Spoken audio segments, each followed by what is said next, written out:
Hello and welcome to Tete Tea, brought to you by the Prabha Khaitan Foundation in association with Kahali. And this is me, Advaita Kala, your host. And joining me this evening is a fascinating woman, Rita Jairath, Dr. Rita Jairath, and she's just informed me that the doctorate is an honorary doctorate that the United Nations has bestowed on her a couple of years ago. But why we really want to chat with Rita today is her fascinating journey into the world of female bodybuilding and being a pro athlete in that field and how it's changed her life. And I just think it's fascinating, Rita. Welcome to Tete. Thank you so much. Yes, indeed, it's very special, especially considering the time I started and the circumstances in which I started. And I'm really so full of gratitude the way things have happened for me. You say the circumstances in which you started. What were the circumstances, if you can share that with us? Yes, I wouldn't have, imagined, I wouldn't have fathomed in the wildest of my imagination that I would ever get into bodybuilding. Of course, now being at a different stage, I realize that we all, in a certain sense, when we are building our body, we are building our bodies. But yes, I speak about competitive bodybuilding.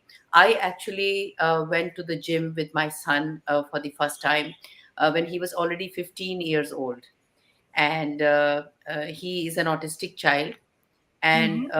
I had been looking after him since since obviously as a mother since birth, and being a special child, I had to give a lot uh, of me. I had to put a lot of my energy, time, and focus into him. That too from a time where there was hardly any awareness about autism. Even his Mm-hmm. diagnosis was really a big deal.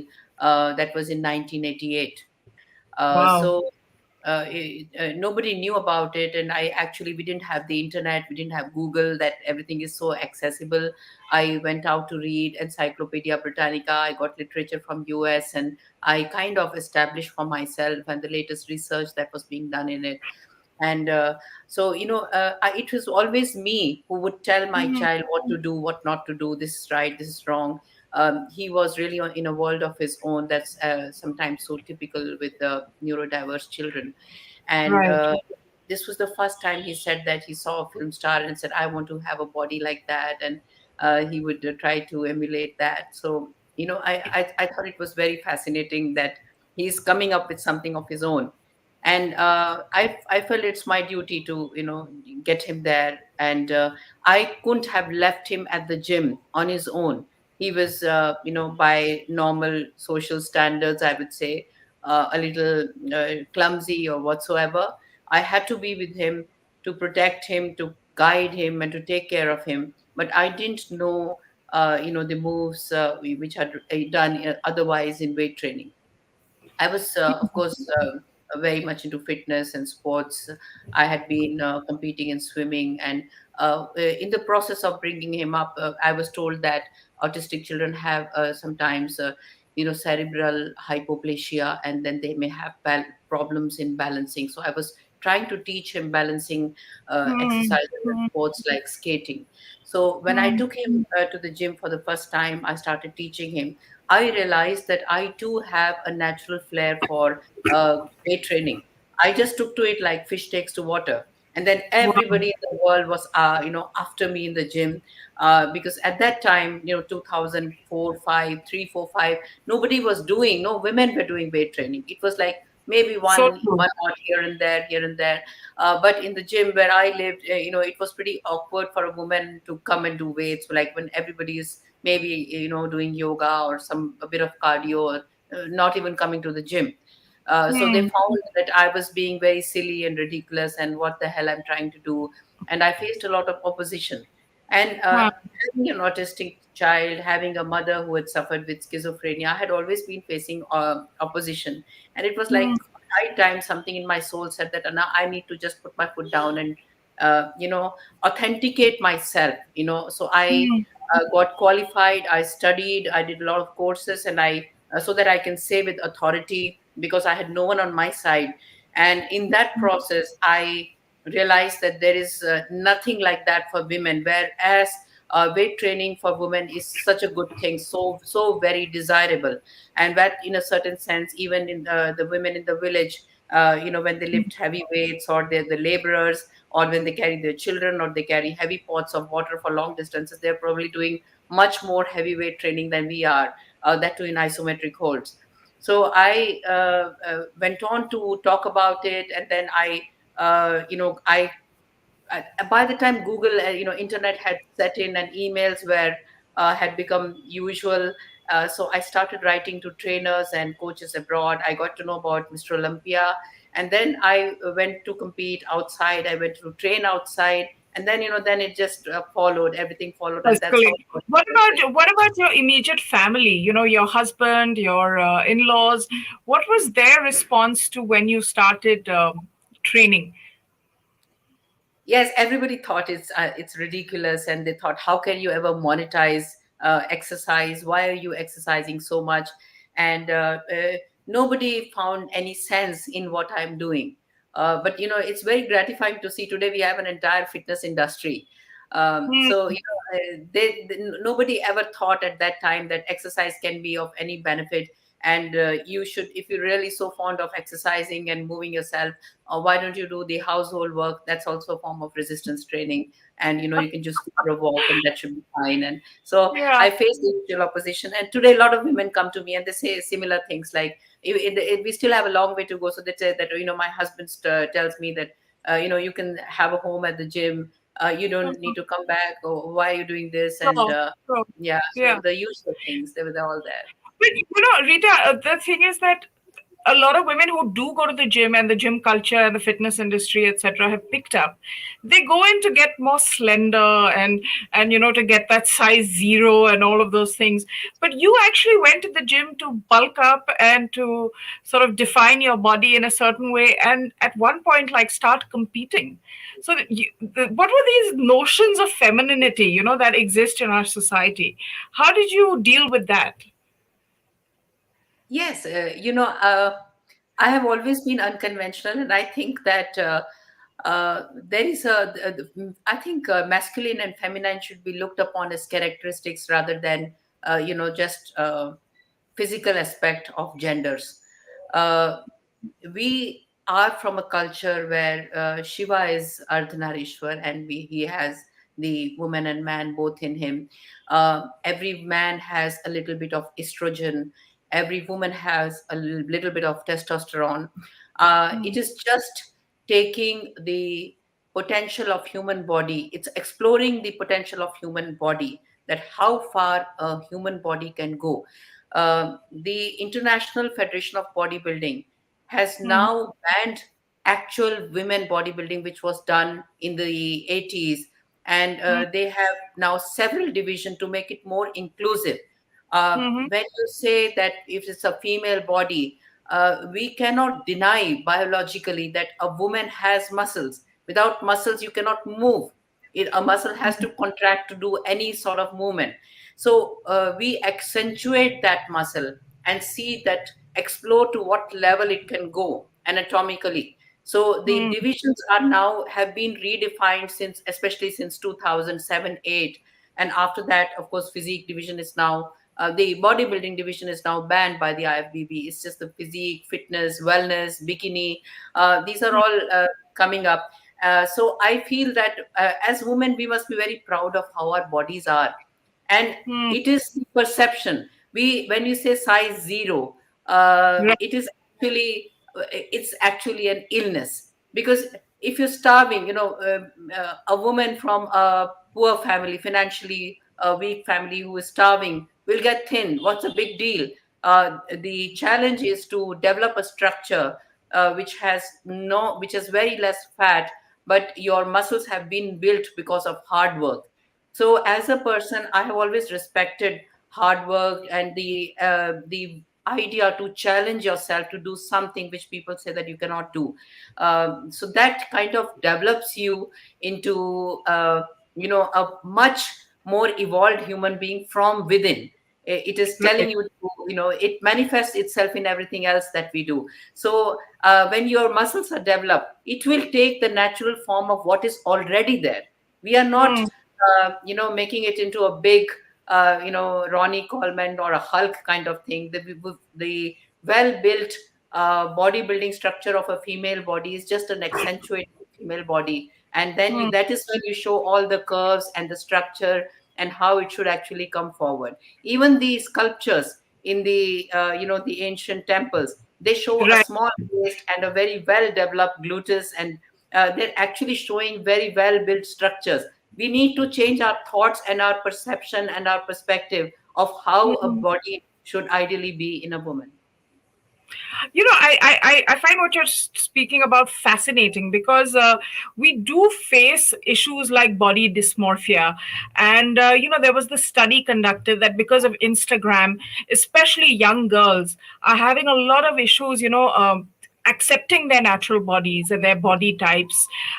We've all grown up in that culture that this is a pear shaped body and this shaped body. And, women have this very, I mean, I often unhealthy, but not necessarily always unhealthy.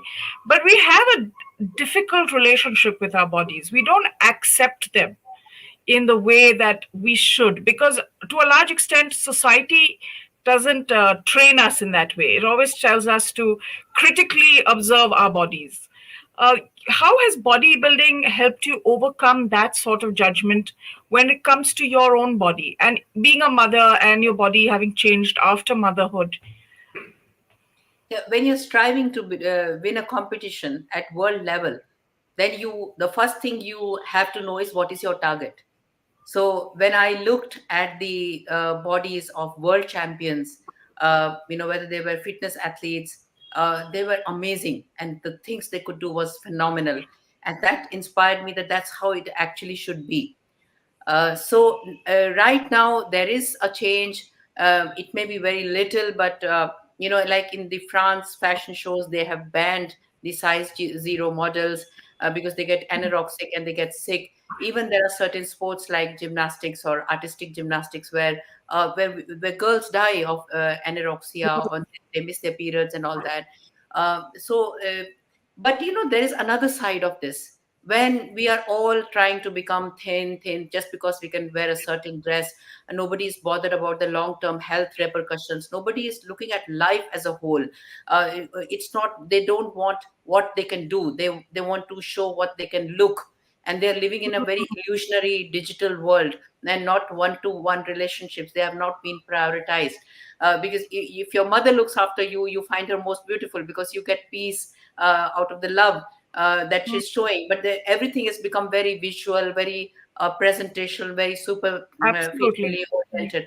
The other side of it is that now that this has become an extreme, there are women who are maybe a little fat, and they are not living a disciplined life, and they are telling us that accept your body the way you are, accept your body the way you are, and they can go and have alcohol, they can go and eat anything, any junk food, any processed food, and they're telling us to accept the body the way they Yeah. are, and accept your curves. The curves are the muscles that you develop. The curves is the natural shape of the body when you are at a normal fat level. Hmm. There is no doubt about one thing, that even when you talk about yoga, when you talk about the ancient Indian culture and so on and so forth, the curves were Hmm. not the fat. Fat is the bulges. It's going to give you lifestyle disorders. It's going to affect your mobility, your flexibility, your range of motion. So there has to be a balanced thinking. It should be neither of the extreme is good.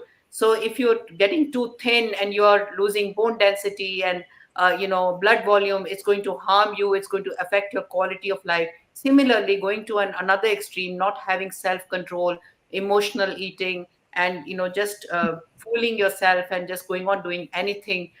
It's a beautiful thing to the mind to be able to keep discipline and condition yourself that this is what I want. You need to prioritize what you want out of life. That is where the balance sets in. And then, if it's neither of the extreme, like I may be having a little bit of fat here and there, I accept that, but that comes naturally. But that doesn't come because of lack of discipline. So it's mm, either mm. ways we need to balance it out. I have a reader, sorry, a viewer here who's asking a question, Nerf too. He wants to know about protein intake. Yes. I'm Yeah. assuming it's a he. Yeah, that's an extremely important thing, because protein is something which, it's so much talked about, and yet there is not substantial clarity about it. Protein is a part of us. Our skin is protein, hair is protein, hemoglobin is protein. So many of the hormones are protein. So if you're lying down, you don't even raise a finger, you still need zero point 0.8 grams per kg of your body weight whatsoever. You eat just to take care of your wear and tear. Now, Hmm, what happens is that, especially in athletes, Indian diet is very carbohydrate predominant, because we had more of, the agriculture kind of society, and the people who were doing a lot of hard work in the past. So the protein content was not as much in the traditional diet, whereas I may say that the original Indian diet, which was like everything about Indian culture, which was there, when the Vedas were there, and the Upanishads were there, the ancient Indian heritage is different from what has happened in the last 200 years, especially after the Britishers put a lot of restrictions and banned so many of our arts and heritage and treasures. So they banned a lot of things. So there is a lot of misinformation about how things should be. Even the casteism has affected our lifestyle, because the Brahmins were eating something and the Kshatriyas were eating something, and that the caste system evolved much later. That is not the real Indian culture. Indian culture does not have sufficient protein. Now, if an athlete thinks that I do not want to take the protein supplement, and he or she consumes everything in the natural form, say, in the naturally available form, say fish or chicken or the soya beans or the vegan proteins, they will be consuming a lot of fat and carbohydrates along with that, because they need that much protein. So the number of calories will go extremely high.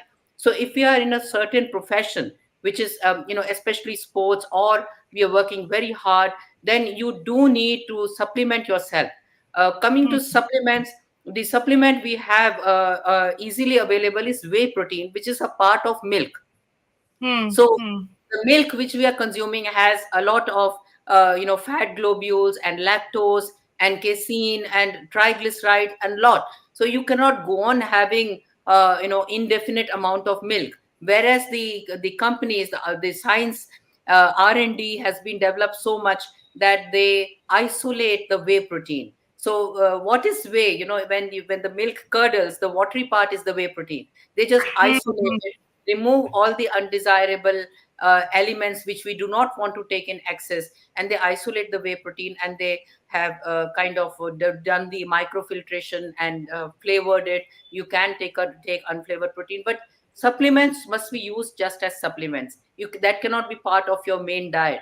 So again, we need a balanced approach when it comes to supplement. But even if you're not taking supplements, if you're not into sports, and you just want to take protein in its natural form, we must make sure that the protein content is according to our calorie needs and our specific needs, our lifestyle, and whatever activity we are doing.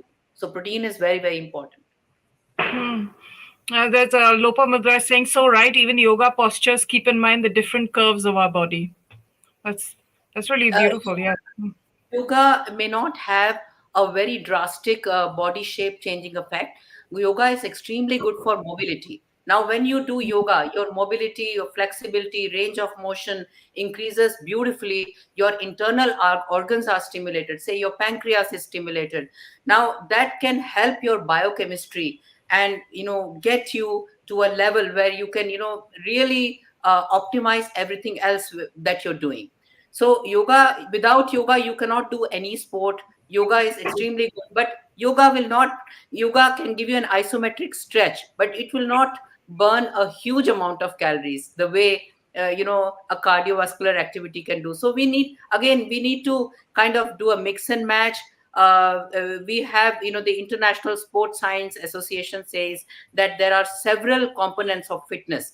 So there is strength, there is the one rep max, there is power, there is your flexibility, your cardiovascular stamina, your endurance, resilience. There are several components of fitness. So yoga is the foundation. When you do yoga, everything else falls in place. You can do your weight training without getting injured, and your biochemistry is partially taken care of.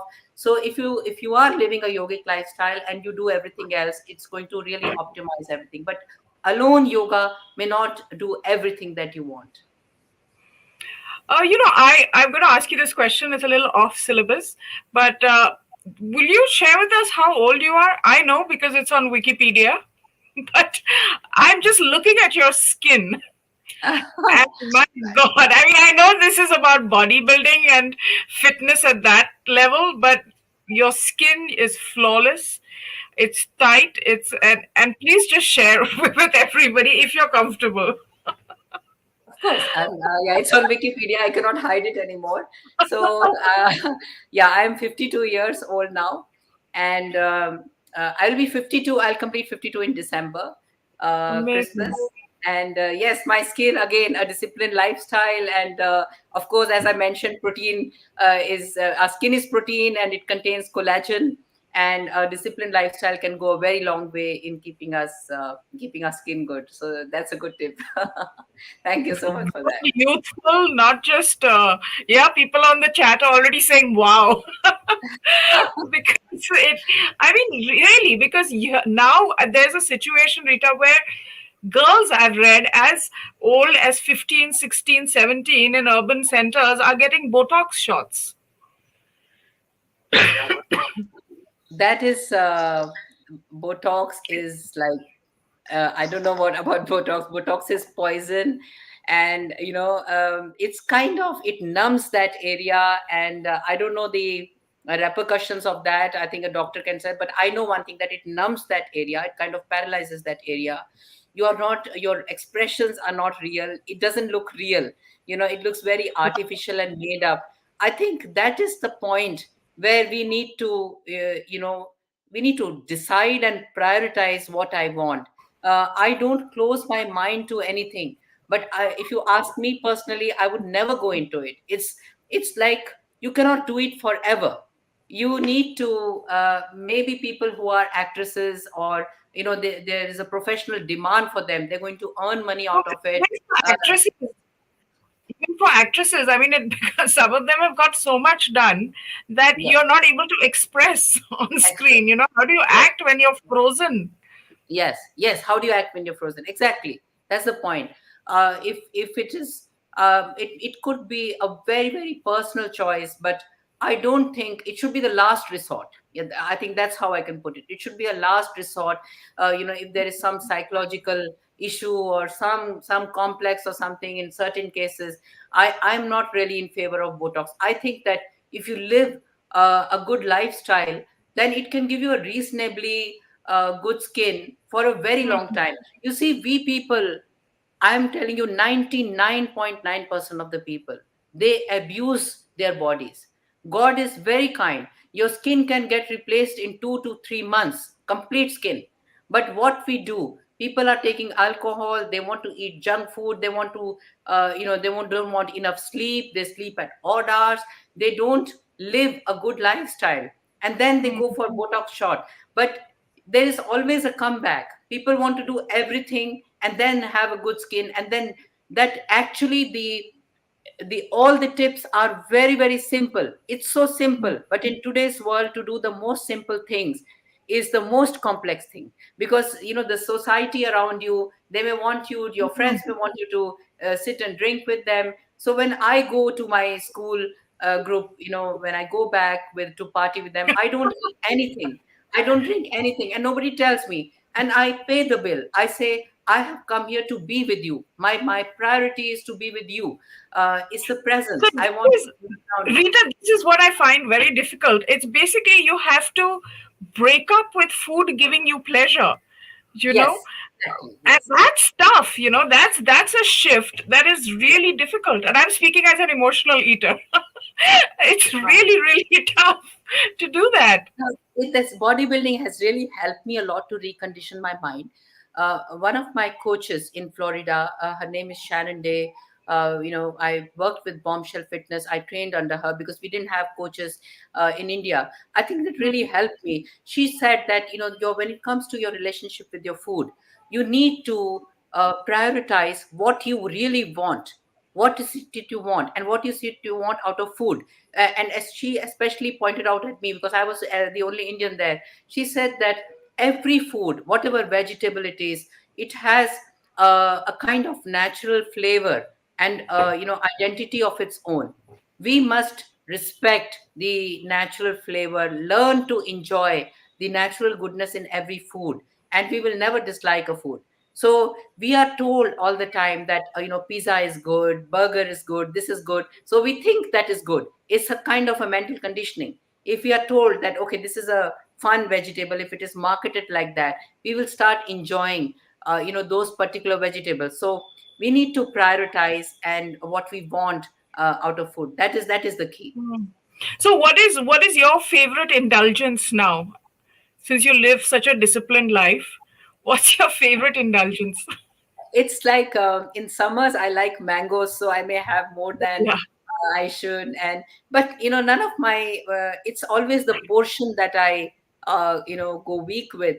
I usually don't have any weaknesses at all. I can live without any food, but it's Wow. when it's there right before me, then I may tend to overdo a healthy food like almonds. I love almonds. I may eat more than I should. So the foods which are which I am sensitive to, which I may overdo, the key is I don't keep them at home. I just get Hmm. only as much as I needed. And for me, the difficult part is the portion control. And Hmm. I measure my food and I eat, so that I may not overeat. I weigh my food and eat. All bodybuilders do that. That conditioning comes very easily once you've been a bodybuilder, because you are competing at world level. You are, your respect is at stake, and then you have to do it. You've got to do it. And so you figure a way out to teach your mind. And then that's the best thing we take away from being a bodybuilder. Because even if you retire from bodybuilding, that mindset stays with you. You know how to tweak the body. That is the best thing we get out of you when you're healthy and strong. Like I am doing Bharatnatyam now. I even started Kalaripayat now. That I'm able to do that now at my age, because some of my classmates are like 6 years old. So I'm able to do it now because I kept myself strong with bodybuilding and that kind of lifestyle. So that's the best thing that stays with Why Bharatnatyam? Out of curiosity, why did you decide to do a dance?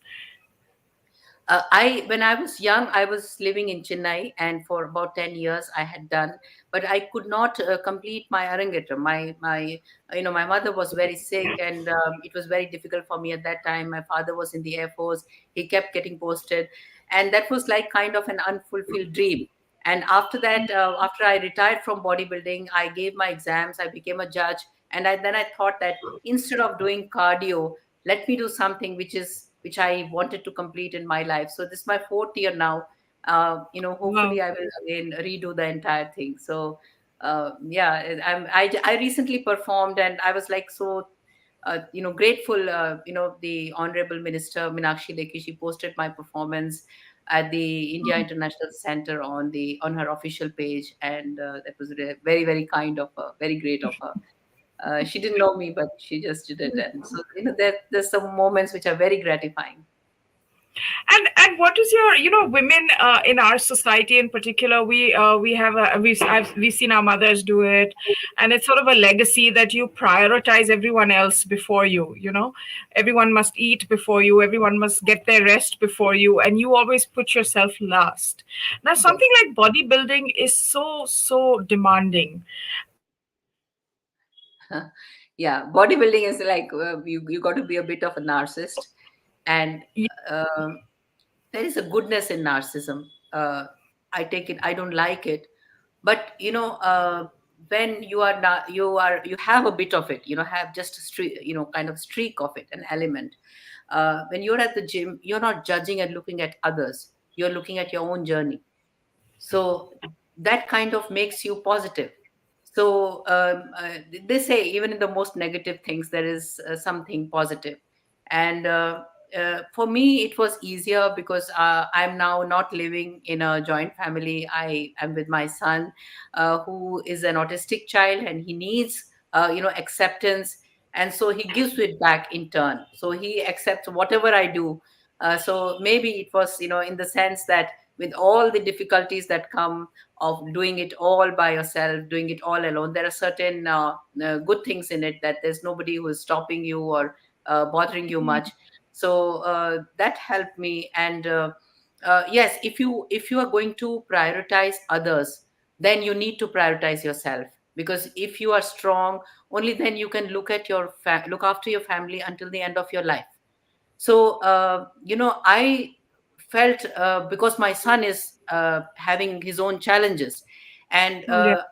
I feel scared that if something happens to me or I go weak, it is my duty not only to look after him until the end of my life, but also Right. secure his life after I go.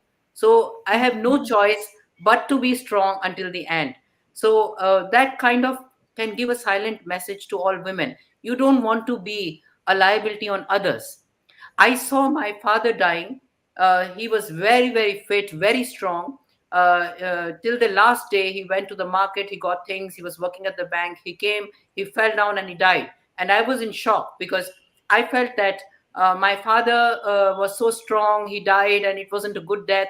But then I saw my mother dying. So for 2 years, she was very sick. She was mentally sick. She had to go through so much of ECTs, and then her kidneys failed, and she went through so much trauma. I felt that my father died a good death, because he was very fit and very strong, and to an extent he prioritized himself. He was never a liability. So these are great messages, that you need to prioritize yourself if you need to prioritize others. That's beautifully said, really. And I have a very close friend whose child is also autistic, and she tells me, every night when she goes to bed, the last thing that she the last thought in her mind is that if I don't wake up tomorrow morning, I've done all that I can do, and I've made him capable of figuring out the world on his own. So I totally get what you're talking about. I think it's so powerful, and what a motivator, my God. And how many hours do you spend in the gym? This Yeah, I have to know. it's actually not the number of hours, it's the quality. I know people who go to the gym and then they do a set and then they talk around and they try to tease others and they take a lot of pictures. I think that even the rest period between sets in my weight training is 30 seconds, and in that 30 seconds I keep back my weights, or I mentally revise what I have to do in my Bharatnatyam, or Mhm. some step that I don't remember. So it's the even if it's like 1 hour, it is like very intense and very focused and very strong. It's a beautiful meditative 1 hour. So at the gym it's 1 hour, but then I do have a Bharatnatyam class. I have my Bharatnatyam practice. I do have my pranayam, and I do have my yoga, of course, which I love to do. So it's all spread out, and everything. Then it's like they all converge together, and everything is in totality. So at the gym it's basically about 1 hour, and I have kind of a thumb rule of doing 20 to 24 sets of a certain body part which I'm training on that specific day. That's how I figure it out. And now, let's ask you a light question. When you look at our celebrities in India, men and women, who do you think have the best, like, good, healthy bodies?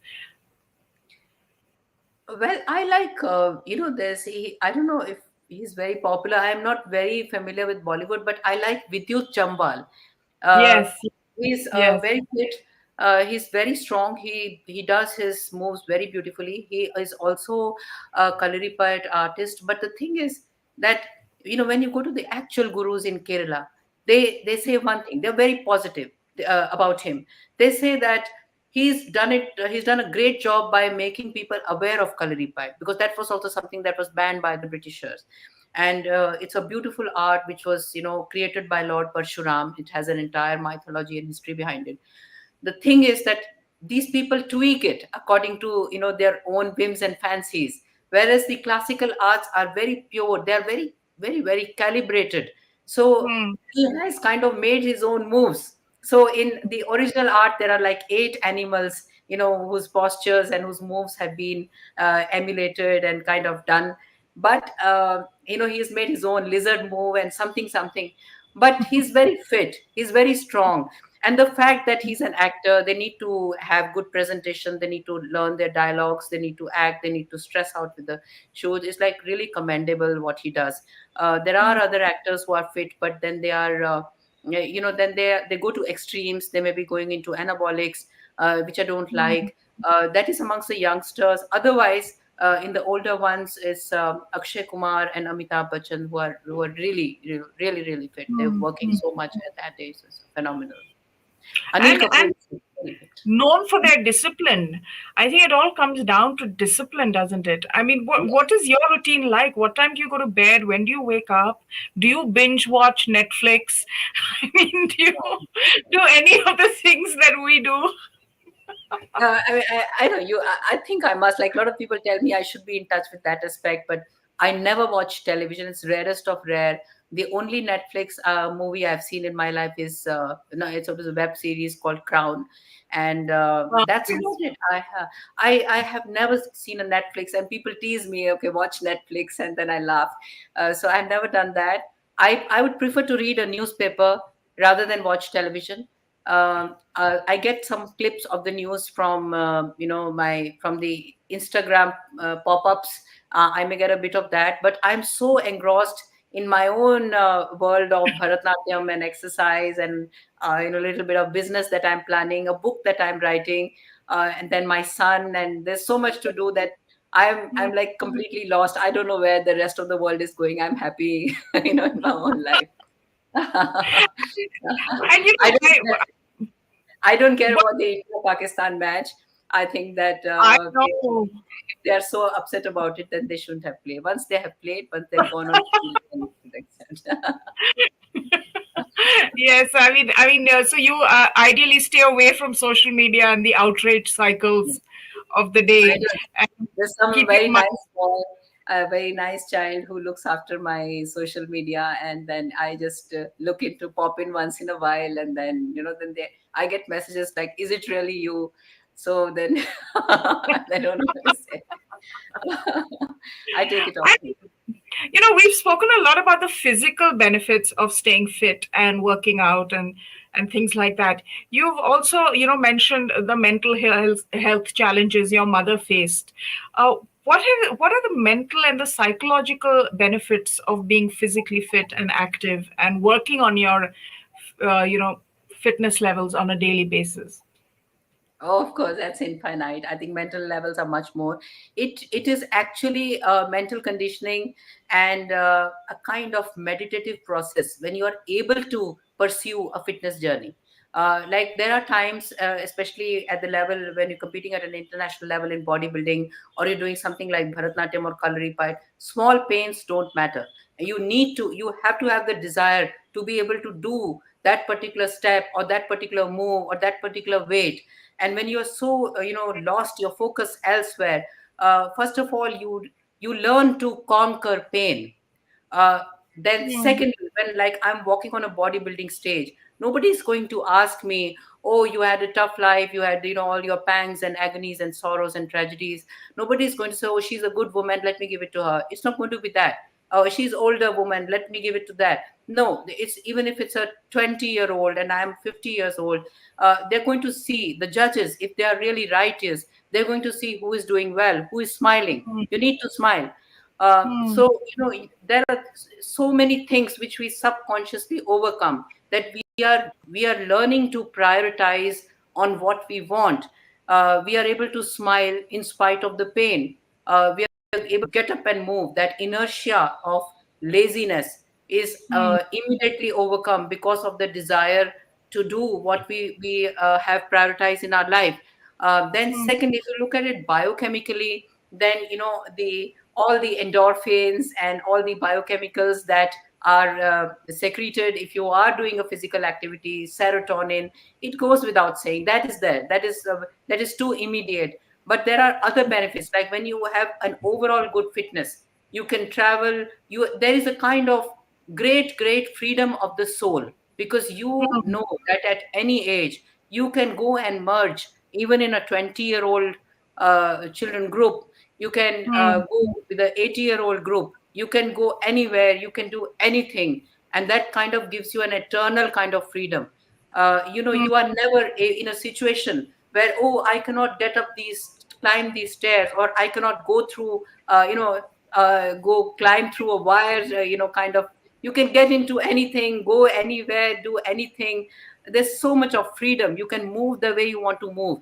You can achieve what you want to achieve. You can explore your potentials until the end of your life, and that is what living life is. So there is a lot more which is undefined, and it is not obvious. So when mm, people, when they talk about being fit, then they only talk about how you look. That's a bonus. That's just a bonus. But there is a mm. lot more, spiritual aspect of being fit, which comes, which you can only sense once you've been in that zone. So that way, it is very helpful. Which brings me to the next question. Bodybuilding requires a certain type of, like you said, developing muscles, looking a certain way, pushing your body to that extreme. How have you found India specific? I know the West has a different approach to this perception wise. How have men and women responded to your body? When they see the muscles, do men get a complex? And what is it like? What's it like? Um, yeah, it's a mixed thing. But let me tell you, in the beginning, there were people, there were trainers, the professionals immediately might have been opposing me. But when I went, I competed abroad and I was a bit successful. After that, there were a lot of younger boys.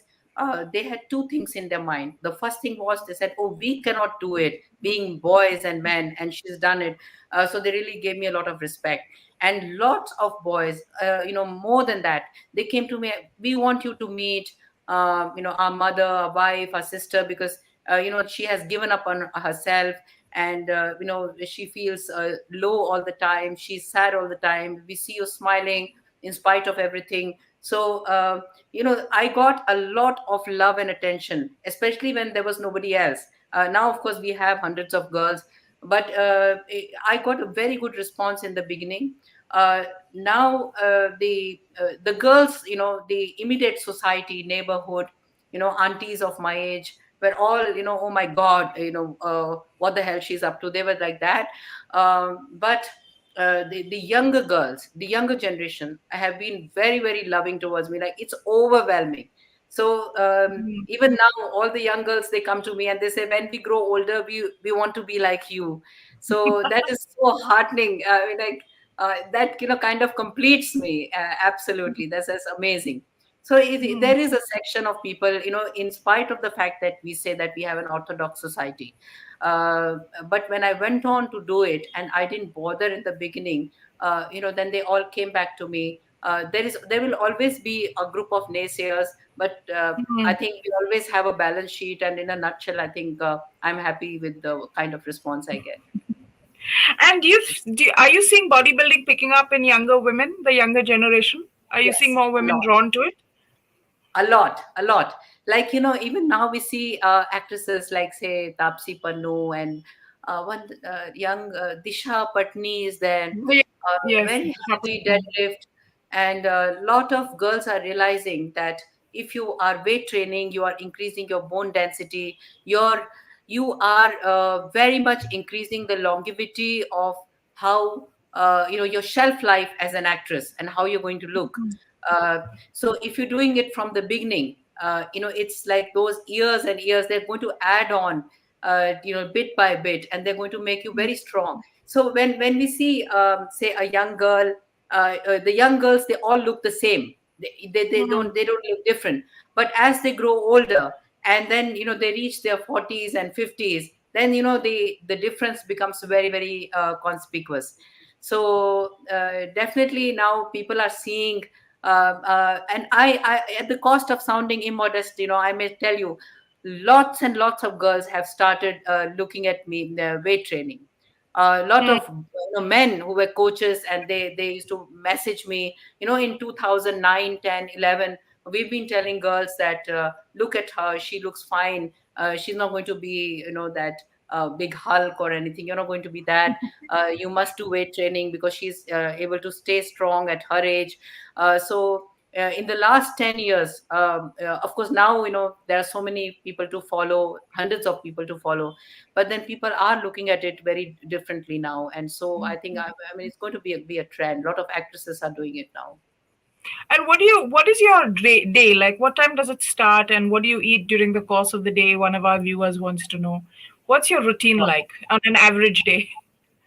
Oh yeah, I mean, it may get intimidating, but I get up at like say 5:30, and Okay. I take this apple cider vinegar, and then after a little gap, I take uh, we call halim seeds. It's olive seeds which I have soaked overnight, and fenugreek seeds, and Hmm. then I do my pranayam. In pranayam, I have the mantras.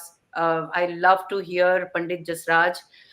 He's got the upasana, and there are certain days, but I find it very beautiful in different rags. I'm also a student of classical music, so I really Wow. understand that, and I really relish it. Like it makes me absolutely ecstatic. So I play that, and I do my pranayam, and I play the conch and the rudraksh because it's got those properties, acupressure properties. And so then Wow. after that, I eat a little. I go to the gym. I weight train. I come back, and then I have like asparagus and green leafy salads and egg whites. And then after a gap, I take a few macadamia and walnuts. And then my next meal is my lunch, which has grilled chicken and salad, and a little bit of maybe yogurt with blueberries, that. And then in the evening, it's tea with dry fruits. And then at night, it's again a fish salad or something. So at night, after that, just before bedtime, I take this raw turmeric with Hmm. honey and a glass of milk. And my Okay. supplements post workout is protein, glutamine. So that's about it. And what time do you sleep? I sleep by 11:30. Because I Okay. help my son a lot. He recently got a job with HCL Technologies at 32 years of age. That's a huge thing for Wow. me. And, yeah, I had never imagined that. I had thought that my son might never get a job, and if he ever gets, I had never taken alcohol in my life, and that day I will take a glass of champagne. But I Right. really could get myself to do it. I said that everybody's celebrates with champagne. So I just went to the temple and I distributed sweets and said, I can't do this champagne thing. And I just gave it up. And then, it was like a bit funny. And so he finds it difficult sometimes to cope up with the tasks he gets in his job. So I sit beside him, I help him, I make my suggestions. But, he has fortunately, I think it's a rare case that in spite of doctors had told him he will not be able to speak, and he ended up completing his graduation and post graduation in multimedia computing. He did it from London and Leeds. Wow. He tried doing it here. Yeah, he couldn't do it because of the society, but they have these autism protection cells in the Hmm. university. So I had a bit of support. It was very difficult for me to leave him in UK and keep going. Sure. But I was like very determined. So that was another phase of my So life. you so he's non-verbal. Is that what you're saying? He's verbal now. He's verbal, Oh, yeah. he's, He's he's verbal. verbal. He's also learning classical music with me. He's given some performances also, so he's doing it. Autistic children have Does he celestial still go to the gym? abilities. He still Pardon goes me? to the gym with you? You still Yes, go to the gym he doesn't want together? to go with me. He goes to the gym. He doesn't want to go with me. He says that everybody says, "Oh, your mother, she does lift so much of weights, and you are a young man. You don't." So he feels upset. So he goes on his own. He says, "I will do what I want to do and come back." But I am really happy that he goes on his own because Yes. he will do it only when I'm there. I wanted it to come from within him, no matter how less it is, because actually consistency is more important than intensity. So he realizes that I don't think there's anybody who is in my proximity remains unfit. Everybody around me, sooner or later they just give up and then they start exercising or controlling their diet. Absolutely. I mean, it's just so inspiring to talk to you. You know, I'm getting motivated. I hope it lasts. But, just last question for this evening is what are your tips for people to get started? You know, because most of us are not even, I forget getting to your level. We're not even at that phase where we're active and moving around enough because lifestyles have just become like that. And with COVID, we've become even more used to staying indoors, not getting out, being lazier, eating more. I think the key is to begin very slowly.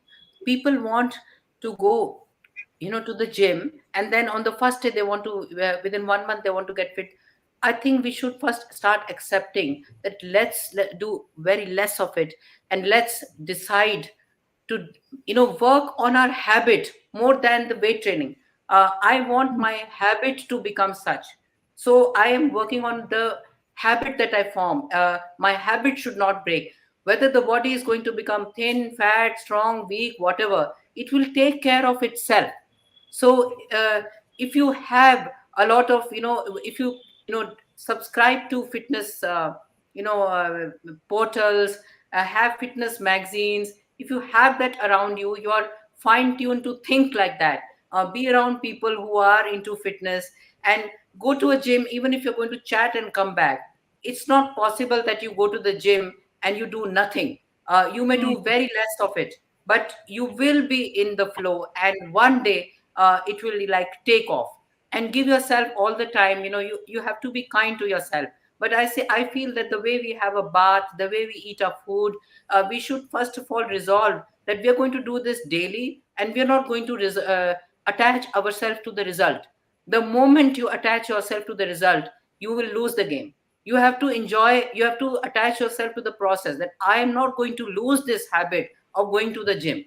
If you concentrate on the habit, that forming the habit is to change this habit of eating this food and not that food, that forming the habit, my mind should be focused on formation of the habit. If the habit is formed, it's a victory. Forget about the result will come. So if you think like that, you will stick to it. I think that's brilliant advice. Don't attach yourself to the result because even now, if you go online and you read these comments and user groups, everybody wants to know how do I do this? How long will it take? That's the sort of anxiety that is pouring out of people even before they embark on a journey. How many days, how many weeks will it take to lose X number of kilos? So I think what No, you've said no is matter significant. no matter how fit you are, how whether you're Olympia champion, the day you start eating ice cream, gorging on cakes and pizzas and whatsoever, you're going to become fat the next day. So we have to work on forming the habit. If the habit is there, then everything will take care. You will become your natural self the way you're supposed to be, and the mind, the psychology, everything will fall in place automatically. So yes, this commercial thing that being become thin in so many days is the worst thing that you can do to yourself. You just have to And focus on that. what about these fad diets? They keep coming up. The Atkins diet and paleo and this and that and South Beach diet, and I mean they sell millions of copies of books. The dietitian becomes a millionaire, and there's a phase. I mean it's everywhere. Everyone's doing it right now. Everyone's doing intermittent fasting, which I have to say is good. I like intermittent fasting. I wouldn't put it in the same category as the diets No, necessarily. if you're not eating in between, you're eating 3 meals a day. You are doing intermittent fasting, and the thing is that you are. Everybody wants magic. Everybody likes Harry Potter. They enjoy it. Nobody likes science. His textbooks are Yeah. boring. So everybody likes, say, Bollywood music, Honey Singh. They don't want to listen to classical music. But the idea is to tell them that the real may be boring, but a boring life is the most beautiful. You have an uneventful life. It's the greatest blessing. You have a very, very simple, boring life. I think there's nothing as ecstatic as that. You have to sense the ecstasy and the high, in a boring thing. And it is eternal. It will be with you forever. So If people are going for all this ketogenic and South Beach diet, it will not last. You have to develop a habit which you can carry on forever, and you're damn sure that this is how your body will. We are also learning and understanding our individual bodies in the process of developing a simple lifestyle, because it is simple is so easy, you can do it. And when you go on doing it, you know how your body is responding, how it is becoming. Eventually you will start having faith on that process, so you will Hmm. not leave it, because you will get the results. So you will not leave it, and then all these things will not fascinate you. So it is for people who want shortcuts. So I'm really sure that people think, okay, with this diet I will lose this much of weight and then I will be fine. But it will never happen. Your body, the process of your teaching your body which enzyme to secrete, the metabolism of certain organs will all go haywire, and this thinness or whatever you call it will stay only till that diet is there, because you temporarily conditioned your body like that. But if you want it to be permanent, realistic, practical, then it has to be a simple, balanced lifestyle forever. And then we find why life is more important, the real things in life. You want to Hmm. develop a certain art, you want to learn a certain language. There are certain greater things within our human soul, so many great things which we have not even touched. So if we Yeah. are free from all those traps, all those things, then we are going to a next level of self actualization. And so we are live that. So a lot of people tell me, you are not living your life, you're not enjoying your life. I said, how do you know? I'm really enjoying myself. I'm doing so many things and I love it. So it's also to teach yourself what you want to love, what you want to enjoy. So the right things Hmm. to enjoy, that is important. No, I so agree with you, and it's so liberating. I love what you say about an uneventful life can give you ecstasy, because I'm a bit of a drama chaser, and being a writer, a screenwriter, I feel like it fuels my creativity to have those events happening around me. But you're right. The days that are totally boring are the days at which I'm absolutely at peace. So I think it's been such a delightful interaction with you, Rita. Our viewers are just showering you with praise, but I think you're used to that. But more than anything else, I think it's so inspiring, the fact that, I mean, there's of course the fitness journey, but you have your challenges and you still have such a positive outlook on life. You're learning new things. You're growing with each passing day, and I would really love to have you back on, because I think more and more people need to hear from you, and it's truly been a pleasure. It's been a pleasure too. You're a great listener. That's how our interview should be. And thank you so much for having me with such Not lovely at people. all. I'm gonna have you back on, because I think I could do with a couple of your doses from you every once in a while to get back on track. Thank you so So much. thank you so much. Thank you. And thank you everybody for watching.